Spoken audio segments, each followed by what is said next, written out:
This is a recording to show you how to use opposing viewpoints to help either brainstorm for your essay or find great articles that will be credible and reliable within your essay. So I'm going to go ahead and flip my screen over so that you can see what I'm looking at. And I'm going to the North Georgia Tech homepage.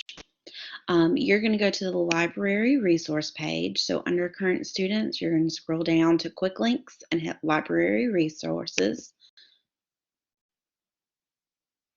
And from this page, you're going to actually scroll all the way down. And the librarians have put together pages for different subjects that they think would be helpful. So once you scroll down, you're going to hit English because we're in English and we're looking for opposing viewpoints. And when I click on English, you can see that they have put together a page for us that will help as you're researching things you may need in an English class. But all the way down at the bottom, there is a database called Opposing Viewpoints in Context. And this is where you're going to find a lot of your articles for your last essay that are going to be very helpful. So you click on Opposing Viewpoints, it opens up a new tab. Because this is through Galileo, you're going to have to sign in. So let me go ahead and verify my account. You're probably going to end up using your username and password, and then you're going to get your text message where you put in the numbers. And once you get logged in, this is the home page for Opposing Viewpoints. And like I said, it's a database. It's actually in Galileo. So you can search a term and find one of these articles in Galileo. But sometimes you don't want to have to search through every article in Galileo because you know a database is going to have a lot of what you want. And that's when we're going to something like Opposing Viewpoints. Now, for those of you who have no idea what you want to write about, a lot of my students come to Opposing Viewpoints and they click on this Browse Issue button with a light bulb. And when you click that table of contents, and it gives you every single issue that has an opposing view within this database.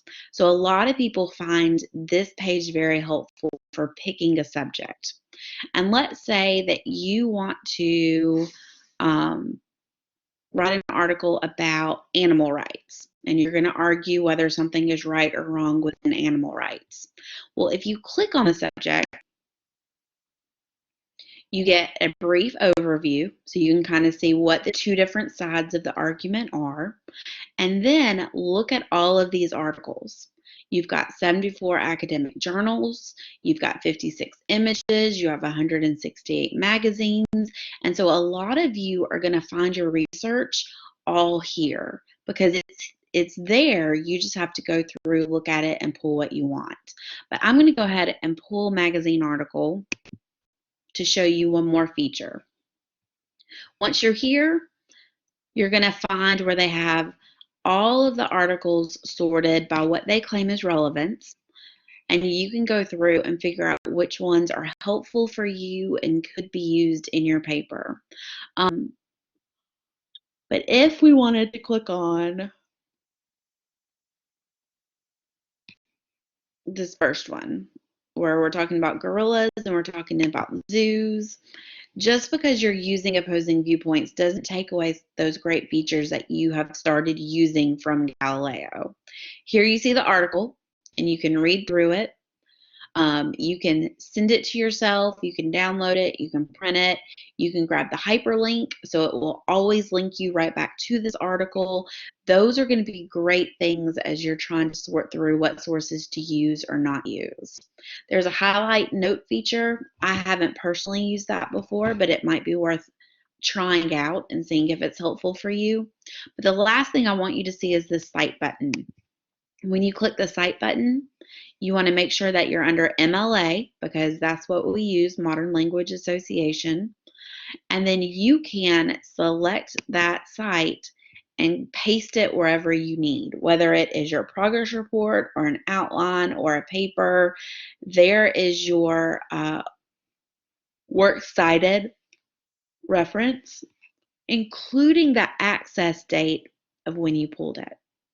So this was a really quick tutorial about opposing viewpoints. But I think it's going to be really helpful for you guys. You can search it just like you do with Galileo, but you also can use that browse issue feature to help you look for things within context of what you want.